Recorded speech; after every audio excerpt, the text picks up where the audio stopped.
We have red. Yes, we have red. This is the trunk flipped over. This is the actual trunk, huge. And this is the lid for the convertible top. So inflatable paint booths, they're, if you're trying to tackle stuff, I'd say go for it.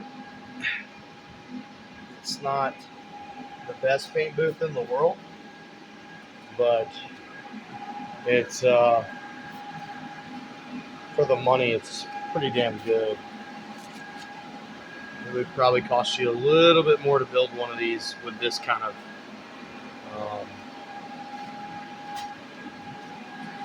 results. One thing that was really nice was that there's not much trash. You have a lot of these filters. They're, I believe they're charcoal. Is like, I don't know, they're really high dollar filters and they work really good. So the trash thing is great.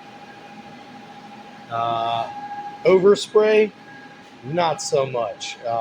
Overspray does build up in here, but what are you gonna do? Can you see reflections in that? It is pearl white. You cannot see the pearl unless the light hits it. Chef's kiss. Beautiful.